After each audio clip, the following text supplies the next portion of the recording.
पदार्थ स्वयं चेतना ही है। प्रश्नकर्ता कहता है, मैं भाग्यशाली था कि अपने जीवन भर मुझे सत्संग मिलता रहा। क्या आत्म साक्षात्कार के लिए यह पर्याप्त है? महाराज जी कहते हैं, यह इस पर निर्भर है कि तुम इसे क्या उपलब्ध करते हो, तुम इसे किस रूप में ग्रहण करते हो। प्रश्नकर्ता कहता है, ऐसा कहा जाता है कि सत्संग की मुक्तिदायी प्रक्रिया स्वचालित ढंग से अपना कार्य करती है।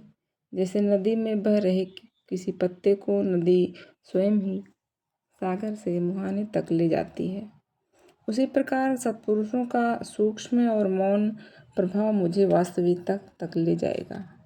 महाराज जी, यह तुम्हें नदी तक तो ले जाएगा, पर उस पार जाने का कार्य तो तुम्हें स्वयं करना होगा।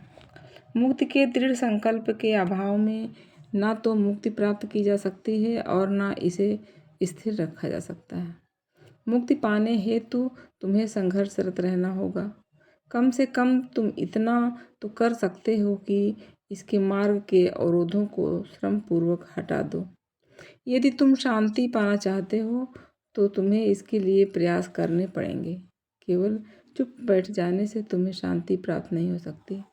प्रश्नकर्ता कहता है, एक बच्चा तो स्वतः ही विकसित हो जाता है, ना तो वह विकास की योजनाएं बनाता है, ना उसके पास इस हेतु कोई रूपरेखा हुआ करती है।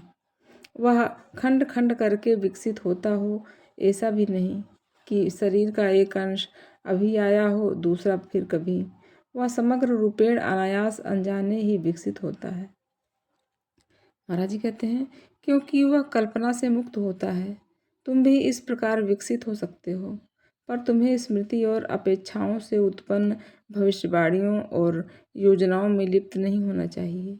ज्ञानी की एक विशेषता यह होती है कि वह भविष्य से किसी प्रकार का संबंध नहीं रखना चाहता। भविष्य के लिए तुम जो चिंता करते हो उसका कारण है पीड़ा का भय और सुख की कामना। ज्ञानी के लिए सब कुछ आनंद ही होता है। जो भी समक्ष आए ज्ञानी उसमें प्रसन्न रहता है। प्रश्नकर्ता कहता है, पर निश्चित है कि कुछ ऐसी भी बातें होती होंगी जो ज्ञानी को भी व्यथित कर देती होंगी।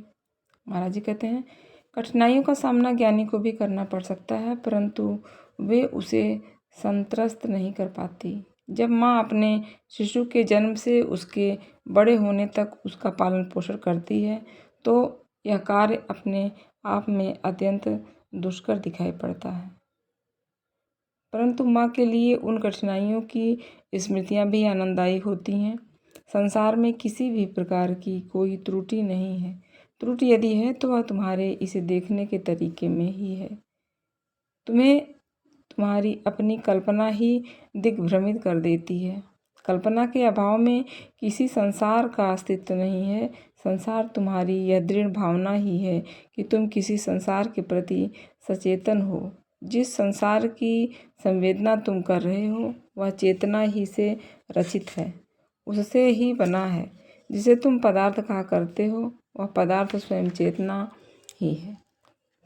तुम वह आकाश हो जिसमें कि यह गतिशील होता है, तुम वह काल हो जिसमें कि यह व्यतीत होता है, और वह प्रेम भी तुम ही हो, इसे जीवन प्रदान करता है। कल्पना और आसक्ति को तोड़ो तो क्या शेष रहता है? प्रश्नकर्ता, संसार शेष रहता है, मैं शेष रहता हूँ। महाराज जी, हाँ, पर तब वह कितना भिन्न हो जाता है जब तुम इसे कामना और भय के माध्यम को बीच मिलाकर नहीं देखते। प्रश्नकर्ता, वास्तविकता और विभ्रम, ज्ञान और अज्ञान, संत और पापी, ये सारे भेद किस लिए? हर कोई सुख की खोज में है, हर कोई अथक प्रयास करता है, हर कोई योगी होता है और हर एक का जीवन ज्ञान की एक पाठशाला है। प्रत्येक ही उसकी अपनी आवश्यकता के अनुरूप अपने ही तरीके से पाठ ग्रहण किया जाता है। समाज किन्हीं का तो अनुमोदन करता है जबकि अन्यों को अस्वीकृत। ऐसे कोई निश्चित नियम नहीं है जिन्हें सदा सर्वत्र लागू कर सके। महाराज जी कहते हैं, मेरे संसार में मेरा प्रेम ही एकमात्र नियम है। मैं प्रेम की मांग नहीं करता, मैं प्रेम बांटता हूँ, बल्कि यह तो मेरा स्वभाव ही है। प्रश्नकर्ता, मैं देखता हूँ कि आप एक सुनिश्चित शैली में अपना जीवन जी रहे हैं। प्रातः मैं आप ध्यान की कक्षा लगाते हैं, नियम पूर्वक चर्चा करते हैं और प्रवचन देते हैं। नित्य ही 2 बार पूजा और सायंकाल में भजन होते हैं। ऐसा प्रतीत होता है कि आप इस क्रम में दृढ़ और अनुशासित रूप में संलग्न हैं। महाराज जी कहते हैं, पूजा और भजन का क्रम तो उसी प्रकार का है जैसे कि मैंने उन्हें पाया था, और इस बारे में बाधा देने का कोई कारण मुझे अनुभव नहीं हुआ। सामान्य क्रम उन लोगों की इच्छाओं के अनुसार होता है जिनके साथ मेरा रहना है, या कि जो मुझे सुनने हेतु वादे करते हैं। वे लोग विभिन्न व्यवसायों में कार्यरत हैं, उनके अनेक उत्तरदायित्व हैं और यहाँ तक का क्रम उनकी सुविधा अनुसार व्यवस्थित किया गया है। इस प्रकार किसी क्रम विशेष की पुनरावृत्ति हो रही हो, यह स्वाभाविक ही है। और फिर पशुओं और पौधों को भी तो अपनी अपनी समय सारणी होती है। प्रश्नकर्ता कहता है, जी हाँ, हम देखते हैं कि सारे जीवन में एक सुनिश्चित क्रमबद्धता होती है। इस व्यवस्था को कौन सुस्थिर रखता है? क्या इसके अपने अंतर में कोई शासक छिपा हुआ है जो नियमों को सुनिश्चित करता है और व्यवस्था को नियम देता हो? महाराज जी कहते हैं, हर वस्तु अपने स्वभाव से परिचालित होती है। किसी पुलिस वाले की भला क्या आवश्यकता है? हर किसी की प्रतिक्रिया होती है जो क्रिया को संतुलित और निष्क्रिय कर देती है। हर बात होती है, पर उसे निरंतर ही मिटा भी दिया जाता है और अंत में ऐसा होता है मानो कहीं कुछ हुआ ही ना हो। प्रश्नकर्ता कहता है, अंत में होने वाले सामंजस्य के नाम पर मुझे सांत्वना प्रदान मत करिए। माना कि हिसाब किताब पूरा पूरा मिल जाता है, परंतु हानि तो मेरी ही होती है। महाराज जी कहते हैं, प्रतीक्षा करो और देखो। यह भी संभव है कि अंत में तुम्हें ऐसा लाभ प्राप्त हो जाए जो कि सारे व्ययों को युक्तिसंगत सिद्ध कर दे। प्रश्नकर्ता कहता है, मैं एक सुदीर्घ जीवन जी चुका हूँ और अक्सर ही यह सोचता हूँ कि क्या इसमें घटित प्रसंग संयोग जनित थे या कि उनके लिए कहीं कोई पूर्व योजना रही होगी। क्या मेरे जन्म से पूर्व कोई रूपरेखा बन गई थी जिसके अनुसार मुझे मेरा जीवन जीना था? यदि ऐसा ही है तो इसे किसने बनाया और क्रियान्वित किया? कुछ लोग कहते हैं कि प्रारब्ध को परिवर्तित किया जाना असंभव है और जीवन का प्रत्येक क्षण पूर्व नियत होता है। अन्य कहते हैं केवल संयोग ही हर बात को निर्धारित करता है। महाराज जी कहते हैं, तुम्हें जैसा उचित प्रतीत हो तुम वैसा मान सकते हो। संभव है कि अपने जीवन में तुम कोई निश्चित रूपरेखा खोज पाओ या फिर उसे केवल विभिन्न घटनाओं के क्रम के रूप में देखो। व्याख्याएं मन को समझाने के लिए की जाती हैं, उनका सही होना आवश्यक नहीं। वास्तविकता अपरिभाष्य और अनिर्वचनीय है। प्रश्नकर्ता कहता है, महोदय, आप मेरे प्रश्न से कतरा रहे हैं। मैं यह जानना चाहता हूँ कि आप इसे किस प्रकार से देखते हैं। जहाँ भी हमारी दृष्टि जाती है हमें ऐसी रचनाओं का दर्शन होता है जो किसी अविश्वसनीय मेधा और सौंदर्य का प्रमाण होती हैं। मैं यह विश्वास कैसे कर लूँ कि जगत निराकार और सामंजस्य रहित है? वह संसार जिसमें कि आप रहते हैं संभवतः निराकार हो, पर वह सामंजस्य रहित हो ऐसा आवश्यक नहीं। महाराज जी कहते हैं, इंद्रिय गम्य जगत की विशिष्ट संरचना भी है और यह व्यवस्थित और सौंदर्यपूर्ण भी है। इस बात को कोई भी अस्वीकृत नहीं कर सकता, पर संरचना और प्रारूप में परिमितता और बाध्यता भी स्वयं ही अनुस्यूत होते हैं। मेरा संसार परम मुक्त है, इसमें प्रत्येक वस्तु स्वतः निर्धारित है। अतएव मैं निरंतर कहता हूँ कि सब कुछ स्वनिर्धारित होता है। मेरे संसार में भी सुव्यवस्थितता है, पर यह बाहर से आरोपित नहीं है। यह स्वतः स्फूर्त और तत्क्षण होती है क्योंकि यह काल निरपेक्ष है। परिपूर्णता भविष्य में होने वाली कोई वस्तु नहीं है, यह अभी है। प्रश्नकर्ता, क्या आपका संसार मेरे संसार को प्रभावित करता है? महाराज जी, केवल एक बिंदु पर, अभी के बिंदु पर। यह तुम्हारे संसार को क्षणिक सत्ता का, वास्तविकता का एक क्षणजीवी आभास प्रदान करता है। परिपूर्ण जागरूकता यदि हो तो संपर्क भी हो जाता है। इसके लिए प्रयास रहित, स्वचेतना रहित अवधान आवश्यक है। प्रश्नकर्ता, क्या अवधान मन की ही एक प्रवृत्ति नहीं होती? महाराज जी, हाँ, जब मन वास्तविकता के लिए तत्पर हो तो यह अवधान युक्त होता है। तुम्हारे संसार में कोई भी दोष नहीं है, पर तुम्हारा यह विचार करना कि तुम इससे पृथक हो अव्यवस्था उत्पन्न कर देता है। स्वार्थपरता सारी बुराइयों का स्रोत है। प्रश्नकर्ता, पुनः मैं अपने प्रश्न का वापस आता हूँ। क्या मेरे जन्म से पूर्व मुझ में स्थित अंतरात्मा ने मेरे जीवन के विस्तार को निश्चित किया था, या कि यह सब संयोगजनित था और वंशानुगतता तथा परिस्थितियों की कृपा पर आश्रित था? महाराज जी, जो यह दावा करते हैं कि उन्होंने अपने माता पिता का चुनाव किया था और यह निश्चित किया कि वे अगले जन्म में कितने समय तक जिएंगे, उन्हें उनके बारे में शायद ज्ञात हो। मैं अपने बारे में अच्छी तरह जानता हूँ कि मेरा कभी जन्म ही नहीं हुआ। प्रश्नकर्ता कहता है, मैं आपको अपने समक्ष बैठे हुए और मेरे प्रश्नों के उत्तर देते हुए देखता हूँ। महाराज जी, तुम केवल शरीर को ही देखते हो, जिसका निश्चित ही जन्म हुआ है और उसकी मृत्यु भी निश्चित ही है।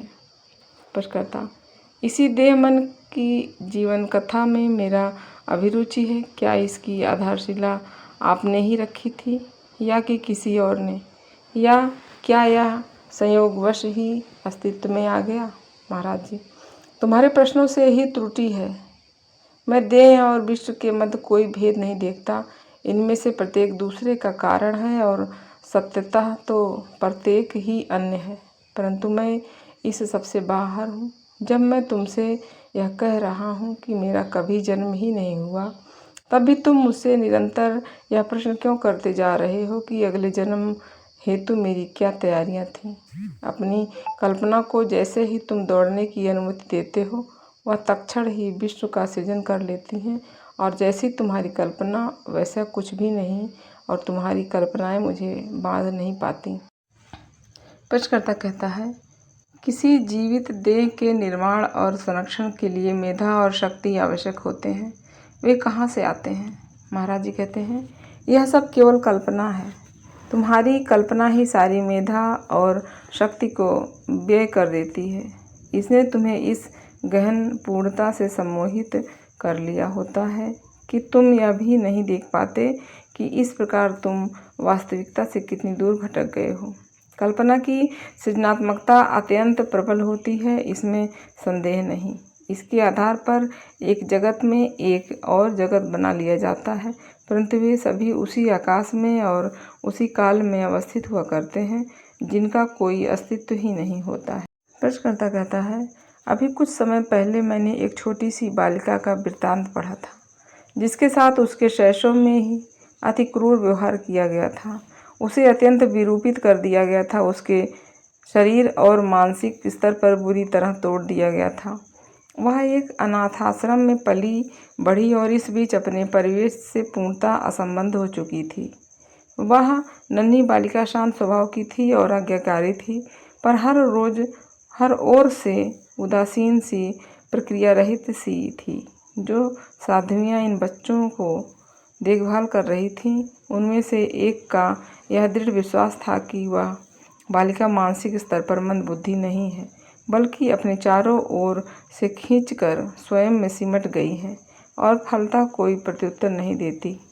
एक मनोविश्लेषक से कहा गया कि वह इस विषय में सहायता करे, और वह पूरे 2 वर्षों तक प्रति सप्ताह 2 बार इस बच्ची को देखता रहा।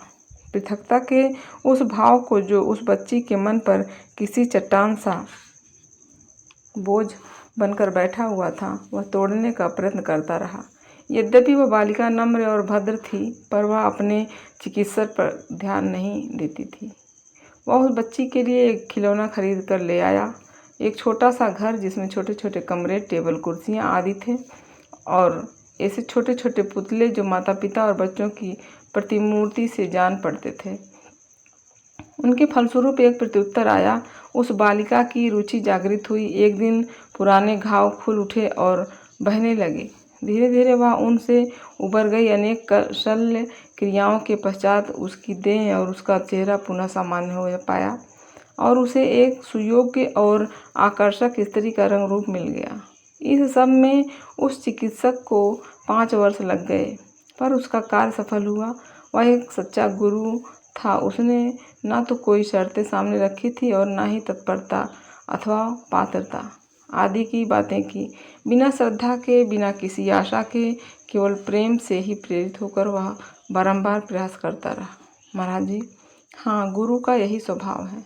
वह प्रयास कभी नहीं छोड़ता, परंतु सफलता हेतु आवश्यक है कि उसका बहुत अधिक प्रतिरोध न किया जाए।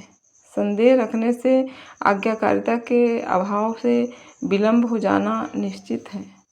यदि उसमें शिष्य की अवस्था और आस्था और नम्रता हो तो अपने शिष्य में वह अपेक्षाकृत तीव्र गति से भौतिक मौलिक रूपांतरण ला सकता है। गुरु की गहरी अंतर्दृष्टि तथा शिष्य की गंभीरता, ये दोनों बातें आवश्यक होती हैं। तुम्हारी इस कथा की इस बालिका की स्थिति कैसी भी क्यों न रही हो, वह इसलिए कष्ट उठाती रही क्योंकि लोगों में गंभीरता का अभाव था।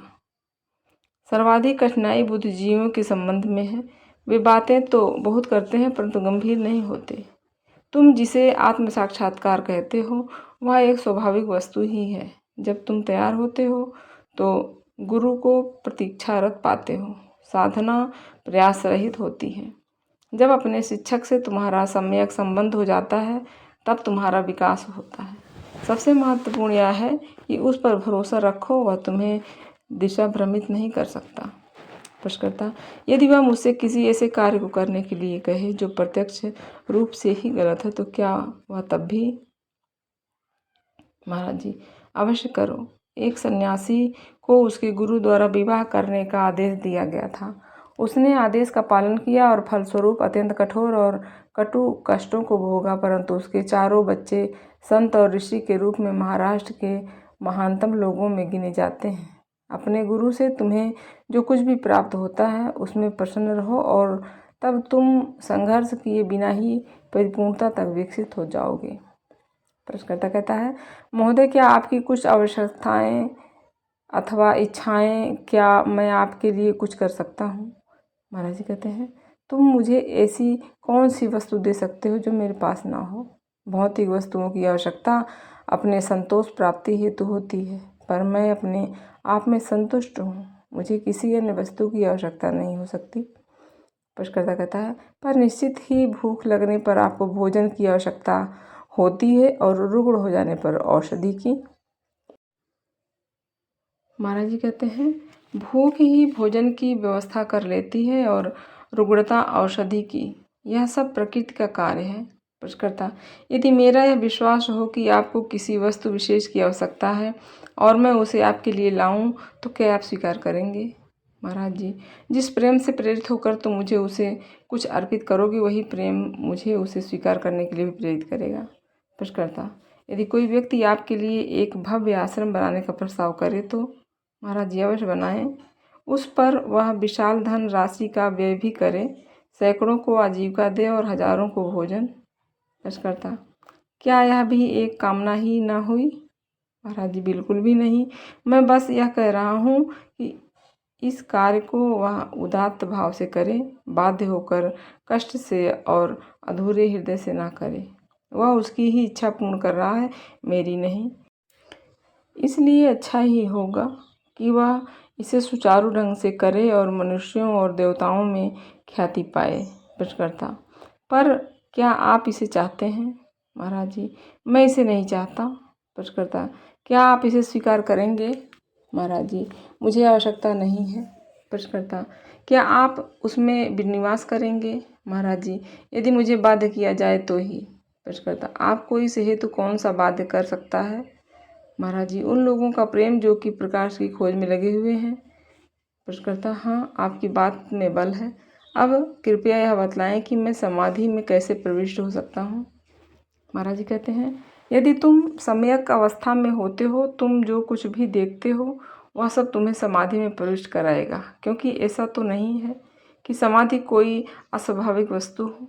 जब मन की अभिरुचि अत्यंत प्रखर होती है, तब वह अपनी अभिरुचि के विषय के साथ एक हो जाता है।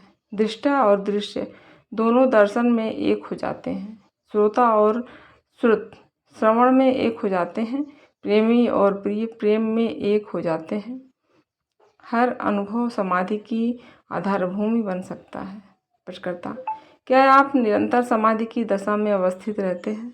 महाराज जी, नहीं, ऐसा तो नहीं है, क्योंकि मौलिक रूप में समाधि भी मन की ही एक अवस्था विशेष है। मैं सारे अनुभवों से अतीत हूँ, यहाँ तक कि समाधि के अनुभव से भी। मैं महाभक्षक हूँ और महान संहार करता हूँ। जिसे भी मैं स्पर्श कर लेता हूँ वह आकाश में विलीन हो जाता है। प्रश्नकर्ता, आत्म साक्षात्कार है तो मुझे समाधियों की आवश्यकता है। महाराज जी कहते हैं, तुम्हें जिस आत्म साक्षात्कार की सचमुच आवश्यकता है वह तुम्हें पहले से ही प्राप्त है, पर तुम्हें इस पर भरोसा नहीं है। साहस रखो, अपने आप पर भरोसा रखो, गतिशील रहो, चर्चा करो, उससे आचरण में अभिव्यक्ति दो, इसे एक अवसर दो कि यह स्वयं को सिद्ध करे। कभी कभी कुछ व्यक्तियों को इस सरलता से आत्म साक्षात्कार हो जाया करता है कि उन्हें उसके होने का पता तक नहीं चल पाता, पर उन्हें किसी न किसी प्रकार से इसका विश्वास दिलाया जाना चाहिए।